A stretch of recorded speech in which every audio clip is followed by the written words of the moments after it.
Welcome, everyone, to a new installment of MP Access. My name is David Wharton. I'm the editor-in-chief of Mortgage Point Magazine and the Five Star Institute. We've got today a new conversation with an exciting guest. We are speaking today to Hector Amendola, who is the president of Panorama Mortgage Group. Hector, welcome to the line, and thank you for talking to us. Awesome. Thank you for having me, David. I'm happy to be here. Excited to have this conversation.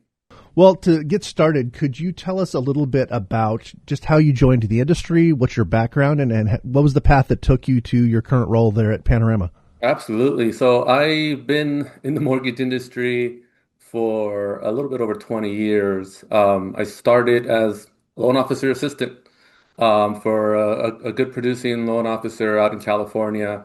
And I worked my way from there. I processed for a little bit. I've been in a lot of different departments. During the crisis, if you will, 2008, I said, this is a good time to become a loan officer. And I became a loan officer and I kind of grew from there. And so I've had a lot of different roles. Went into management around 2015 or so and became president of Panorama Mortgage Group a couple of years ago. Well, I know one of the big topics that kind of spurred this interview was builder confidence and just kind of what's going on with the market.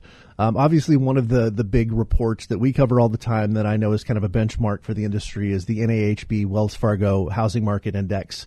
From your perspective, what are the metrics that are involved there that help give kind of the best insights into that builder sentiment overall? I think the sentiment overall is we're looking at the numbers that show just what are buyers thinking right now, right? And what type of foot traffic are they having right now with the builders? And I think what we've seen is that the sentiment's been not so great the last couple of years. I think it has a lot to do with a lot of different factors.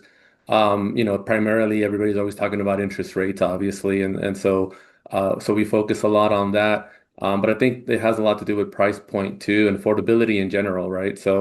But we're looking at a lot of different factors when it comes to that and making sure that we're staying on top of all the numbers. And right now it looks like in 2026, the sentiment's getting a little bit better. People have a little bit of a brighter outlook than they have the last couple of years. So we're excited about that. There's kind of a number of factors that you mentioned there that may be boosting that confidence. Is there anything else that you think is driving buyers slowly starting to re-enter the marketplace? I know we've seen a little bit of shift on rates, but what do you think is really driving buyer decisions right now? I think there's a lot of things, actually. It's interesting how the psychology of buying a home works. When rates first go up, I think a lot of people just get out of the market altogether and decide, this is not the time for me. I'm going to time this better. And in my opinion, at least, has been a pretty bad decision for a lot of folks over the last couple of years because the expectation was rates went up, prices will come down, and that really hasn't happened. I think last year we started to see a little bit of a decline in some markets, but for the most part, it really hasn't happened yet, right? And so we're still seeing rates in the sixes, and the prices actually continue to rise for the most part. So for the better part of the last 3 years, I'll say. And so I think what's happening now and what's changing that dynamic is at some point you just kind of have to get off the fence, right? And decide I'm going to become a homeowner, right? I struggle a lot with the folks that say renting is better right now. And I get that they have valid points, and I'm not trying to say that they're not valid, but I struggle with it because I think that, one of the biggest things and something that actually me and my team are working on right now is putting some numbers together for this. But one of the things that, we see is the delay in buying a house. And, some of these numbers that came out in the last couple of years that the average age of buying a home, has gone up in the last few years. That causes long-term effects on people's ability to build wealth, right? And for a lot of folks, buying a house is the number one source of building wealth. And so, when you look at it that way, you go, now I lost 3 years in that. I lost 3 years of paying down my principal. I lost 3 years of it gaining equity. I lost 3 years of a lot of different things. It starts to take quite its toll. So a big part of it, I think, is simply saying it's time to stop trying to time the market and actually buy a home, which is something that as a loan officer, when I was a loan officer, I talk about that a lot to my clients is you cannot look at buying a home as your next investment. I get that for a lot of folks, it's their biggest investment, but it can't be looked at in that sense because then you start thinking about timing, what if the price goes down, et cetera, et cetera. How about we just focus on, can we make the payment? Is it affordable for us? And will it build wealth over time because of that? The answer is always going to be yes. Even the folks that bought, 2009, 2010, when, we still saw prices go down, those folks are sitting on a nice pile of equity today. Yeah, it feels like the market and a lot of buyers still haven't kind of gotten past that black swan event of the pandemic and all of the disruption that happened there, and everyone's still kind of waiting for things to drop that may not be happening anytime soon. So, how do you foresee the fall buying season shaping up compared to the last couple of years? Do you see any movement there, positive, negative?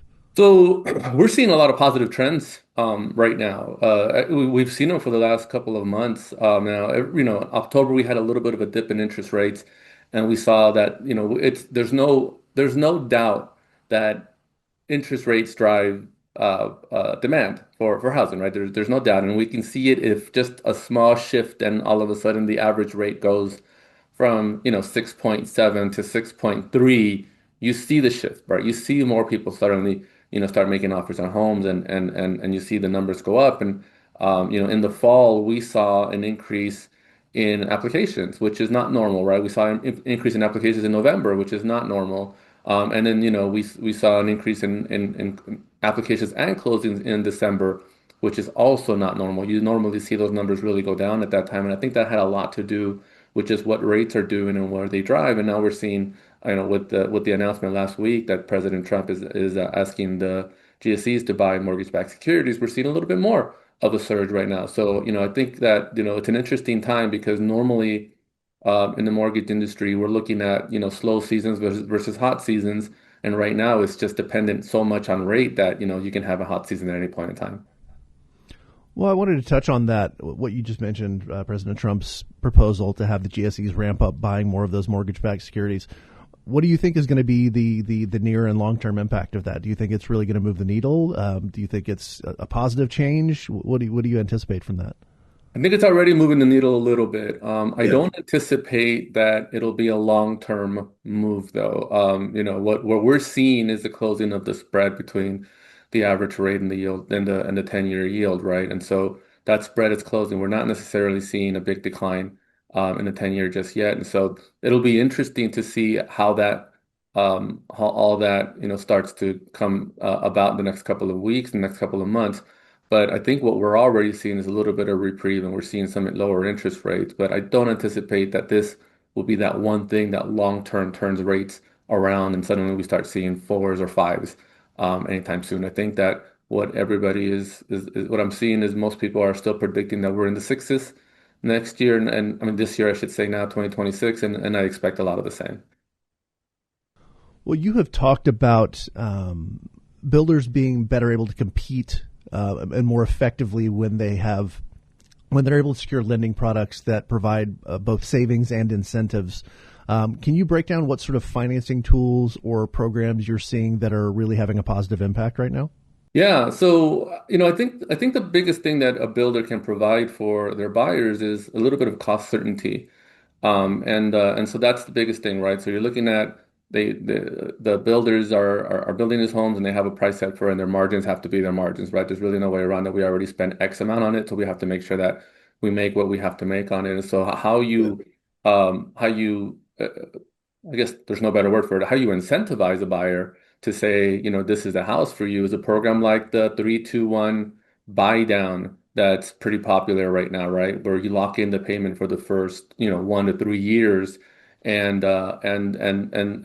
it helps kind of wages catch up a little bit. It helps you get into the home, and there's a lot of different options that could come up about the next couple of years. The expectation is that rates will come down eventually in the next couple of years. And so, you can also put together a clear path for a refinance when you do that. I think what we've seen with incentives also is, free upgrades or more upgrades at a lower cost. And I think that's a big deal when it comes to builders because, if you've ever toured a model home, you see that this model home is beautiful.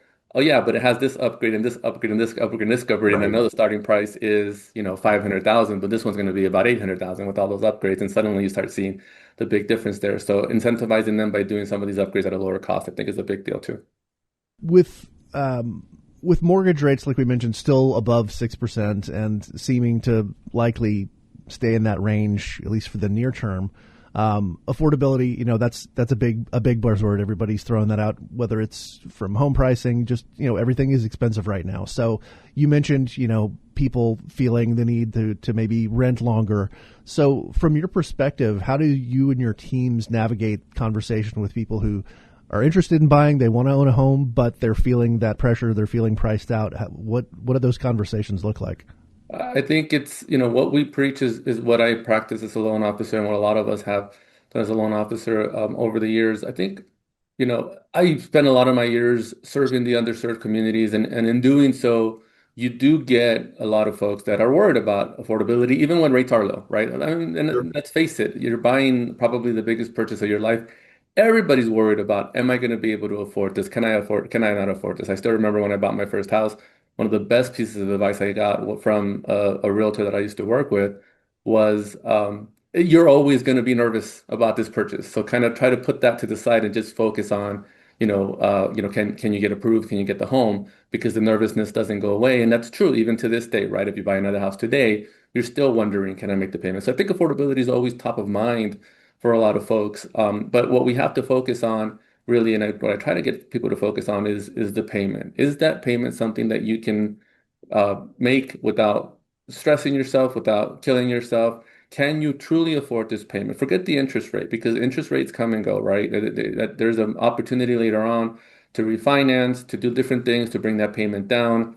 If you have mortgage insurance, there's an opportunity down the road to get rid of that mortgage insurance, et cetera, et cetera. There's so many opportunities down the road, but can this payment make sense for you? Can you make it work? And if the answer is yes, then get in right now, because trying to time it is, as I said earlier, has been proven to be a bad strategy for a lot of folks the last couple of years. And Right. getting in right now, you have more options. You might get some incentives from a builder, incentives from a traditional seller. You have a lot of different. You might get an option into a house that has the perfect house that you want with the perfect lot, where before you might have a ton of competition for that house. There's so many different factors that play into it, and markets like this are when you can find the home that you truly want and truly love. And so there's just a lot of different factors that I say we say let's focus on this and not worry about the rates, because rates change every day. Are there certain segments of buyers that you're seeing react differently to this current rate environment? Are you seeing anything with first-time buyers or move-up buyers, multi-generational households? What are the trends you're seeing unfolding right now? Yeah, no, definitely the first-time home buyers are the ones that are the most concerned about it. They're most payment sensitive, I think. A move-up buyer is a little bit less sensitive to the payment because they're used to it, and they might have a little bit of equity in their old home to put some down payment and or buy the rate down or do different things. And so they're more focused on timing the transition or protecting their equity. Whereas, investors are rate aware and really focused on, is this a good investor or not? And probably the fastest to go, this is not the one for me. Whereas, a first-time home buyer, a big part of doing loans for first-time home buyers is focusing on coaching them really through. This is a tough decision. It's a hard decision, but I'm here for you. I've done it before. I've had a lot of people there. I've helped people and I've gotten them from first-time home buyer to now they're on their third or fourth house. And this is part of that transition, and they were nervous just like you're nervous, et cetera, right? And really making sure that they understand that what they're going through isn't out of the ordinary. Well, you've talked a little bit about people that are kind of hunkering down and just waiting for prices to drop, rates to drop, and all this, and pushing them towards just making that decision. So, what does that math look like for most buyers as far as determining whether it really does make sense to wait and see a little bit longer, or whether it's just about kind of what you mentioned? Can I afford it? Is it realistic? Is this the house for me? How do you find that balance when you're consulting with people like I this? think it's different for everybody, and it really is a question where you have to, it's funny. I just remembered this story early on in my career as a loan officer, and I'm talking about nearly 20 years ago now, maybe 18 years ago or so. I remember I said to a consumer in front of their real estate agent at the time, "Do you feel comfortable with this payment?" And when the consultation was over, the realtor came to me and said, "Don't ever ask that question again." And I thought, that's interesting because I really want to make sure they're comfortable with this payment for a lot of different reasons. Right? Number Sure. one is I always want return clients. I want them to come back to me and say, this guy was honest and he was good. And he focused on that, and he focused on me and not necessarily focusing on making the sale, which is a big distinction between a lot of loan officers. And so The question about, what makes a difference is really different for everyone, and it's really about them and how they feel about it to an extent. There is a little bit of, I understand what you're saying. This is more than you've ever paid before, but you can afford it. The numbers say you can afford it. Your debt to income ratio is this, and I'm doing loans that debt to income ratio is much higher. And so it's about getting comfortable with that part also and making sure that they understand that they're in a good place to be able to afford it. But I think it's just a real honest conversation about where they are. What sometimes you have somebody with a high debt to income ratio that has gig work that we're not taking into account, or they have other sources, or another family in the house member in the house works that we're not using that income or whatever. So there's so many different scenarios for different people. At the end of the day, it's about serving them and making sure that they understand that we're here to say, is this good for you? Does it work for you? And if it does, I'll do everything in my power to help you get that loan. Could you talk a little bit about what a successful collaborative relationship looks like between builders and lenders right now? There's a lot of factors going on in the industry right now, but what does a good version of that look like right now? I think I'll focus on relationships with referral partners overall, if that's okay with you, David. I think that it's an interesting thing, and I'll talk a little bit about the psychology of being a loan officer, because I heard a loan officer once tell, and I never, for some reason, I'm still picturing him right now. It never got out of my mind that when he said, you're only as good as your last loan as a loan officer. And I think that's a real psychology that a lot of loan officers live with, and it's a rough way to go about your business, but it's a reality. The truth is that, getting a home loan could be rough for some folks, right? And you could say yes to a loan that is going to be difficult, and now you have a, uphill climb in front of you of getting that loan closed. And you're dealing with the psychology of understanding that maybe the loan officer down the street could get this loan done if you can't get it done. And suddenly, that referral partner is saying, hey, this person got the loan done that Hector couldn't get done. And now I think that they're better. And so let's refer all our clients to them, et cetera, et cetera. I think it's no different when it comes to builders. I think that what we're looking at is, can the loan officer perform? And if so, they're going to get a lot of business. If for whatever reason they can't, then they're not going to get a lot of business. And you're looking at, can we get these transactions closed? Can you do what you promised me you were going to be able to do? And you have to be able to fulfill that. Were you asking in that sense, David, or are you talking more about JV type relationships? I think we had a question about JV that was kind of next on the thing. So I think that was a totally valid response. But if you want to kind of touch on that aspect of it as well, that's one of the next questions. So, when we talk about joint ventures with builders and different transactions like that, I think that those take a little bit of a life of its own, right? Joint ventures are, the key word in a joint venture is the word joint. And that's difficult for a lot of folks. I've been in joint ventures before. I haven't done a joint venture with the builder, but I've done joint ventures with real estate companies before. And sometimes it's difficult for both sides to see the whole picture, because you take a real estate broker, for example. They work hard, they do a lot of great things, and they're out in the communities and they're serving folks. But they don't know that, the GSEs have certain regulations that we need to apply by, that we have CFPB, that we have, Ginnie Mae, and that we're servicing loans, and there's a lot of stuff that we have to do for that. There's so many different parts of the industry that sometimes they don't see. And so we say, okay, we have a joint venture now that requires capital from both sides. And let's go ahead and put that capital in the middle of the table and say, what's what we're going to do. And sometimes that's enough to get them to freeze and go, wait a minute, you're the bank, right? You're the mortgage banker. You're the bank. Why am I doing this? And that's what a joint venture really truly requires, is capital on both sides. And I think that that's difficult for a lot of folks to kind of comprehend. And, I think builders are no different. You're going to see some that understand it and they're going to jump in and they're going to say this is a partnership. And you're going to see some that don't. What we've seen historically, and that's that they're very, you need a very level headed and the right individual to partner with, or corporation to partner with, because they have to have the right frame of mind to move into this, because the mortgage industry, not everybody has the stomach for it.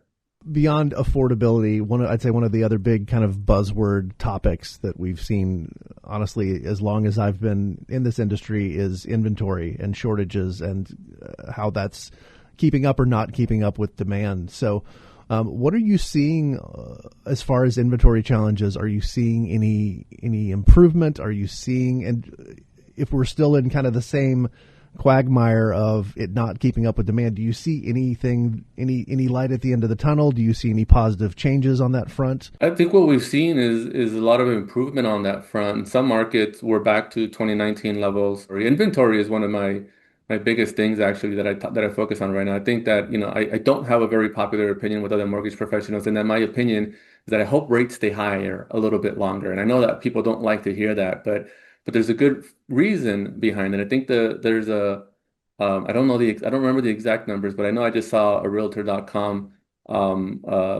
article that said that wages would have to go up 50+% to catch up with being able to afford a home. Would have to be below 3%.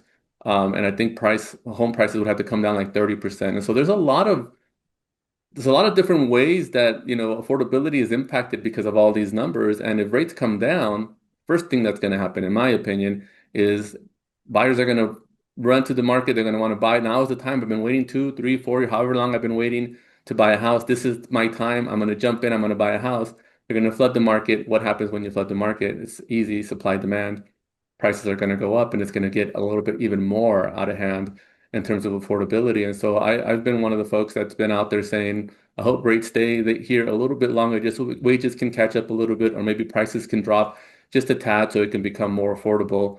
Again, I'm on, the different social media platforms. I see, our counterparts and our colleagues kind of saying like, no, we want rates down. We want lower rates today. And I get it. I understand that this is a driver for their businesses. I just think the overall health of the housing market is affected by that, and I think it has everything to do with your question, which is what happens to inventory if where we're at. I think we're in a better place than we have been over the last couple of years. It's continuing to improve, but if rates come down, it's gonna take a hit right away. Are there certain markets or segments of the market that you're expecting to see either heat up or cool off as we move into the new year? I think what we've seen already, like the markets like Austin and markets in Florida and even here in Las Vegas where I live, you've seen these markets cool off already over the last year. I think that last year we had a decline in prices for the first time here in Las Vegas, which hadn't happened in a long time. Now there's an expectation of right around break even in 2026, and so we'll see how that holds. I think that'll again fully depend on where interest rates go, and then again the administration is talking a lot about different ways of reforming housing right now. So it'll be interesting to see what type of news comes out of there, where if suddenly we start seeing more incentives and whatnot, you might see more people jump into the market. But yeah, I think those are the markets that stand out to me the most. I know that we have a lot of loan officers in California, and that market's been a little bit slower. Makes sense with the price points that are out there, right? Price point plus interest rate is really what makes up your payment, and not to mention, insurance and all the other factors that affect the monthly payment. Are you seeing insurance is another one that's been a big topic of people struggling with that? Are you seeing a lot of instances where you're having to have that conversation more proactively and make sure people are accounting for that and they're thinking that? Or are you getting questions of people who are like, oh, I saw a news story about insurance, so do I need to be stressed about that? So we're a national company, so it really depends on where our loan officers are, Yeah. right? I think again, markets like Florida and California, it's just in some areas it's just difficult to get insurance, and you might only have one or two providers that'll do it for you. Interesting, funny, maybe not so funny story is I actually got a quote for a home insurance on my home the other day, and they said, "Oh, we don't insure there." Okay, that was weird. I've never had a problem getting this house insured before. Like that was weird. And so I think that a lot of people are going through that because insurance companies are weighing their own risk. And is this a market that we want to be in, or is it not a market? I went into research, and it turns out only two providers cover the area that I'm at, and so they're not one of them. And so I have to find one of those two providers. But that's kind of what I'm getting at, right? When that happens, then this is the competition drives price, and if there's no competition, where's price going to go? It's going to go up, right? And not to mention, of course, the disasters in California and all the other stuff that's happened over the last couple of years. I think it all impacts the pricing there. So yeah, I think that where before, at least when I was a loan officer, we used to go, well, maybe we can. I was in California when I was a loan. Maybe we could do a California Fair Plan or something along those lines, which is a lot less expensive, and we can get you into a home that way because the price will be lower, and that helps with the housing payment.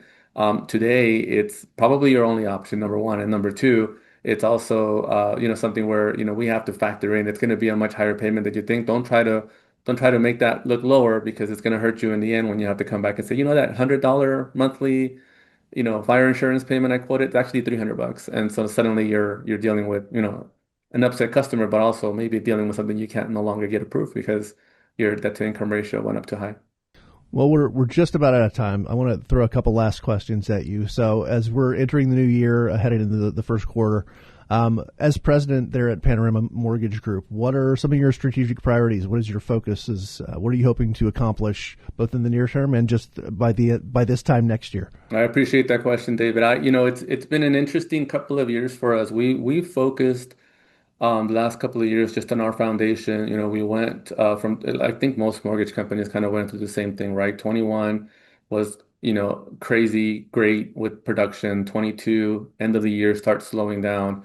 23, you kind of have to remold the company into what the industry is now. And there's a lot of, blood, sweat, and tears that comes with that, and you have to adjust. And so, we adjusted and we made a lot of changes, and a lot of them for the better. One of the things that we've been able to do the last 12 months or so is really focus on our consumer direct and our wholesale channels. Panorama Mortgage Group has primarily been a retail shop, distributed retail, for the majority of its history. We've toyed with different consumer direct models and different wholesale models in the past, but not like we're doing today. And so that was our big focus, building it in 2025, so that 26, 27, and 28 we can focus on really growing it. And so that's where Panorama Mortgage Group is today. Well, last question. You mentioned kind of coming up through the ranks of the industry to lead to the position that you're at now. So what advice would you give to anyone who's trying to enter the industry, whether they're coming in the same way you did or just generally kind of what's some good advice that you've picked up over the years that you'd like to pass on?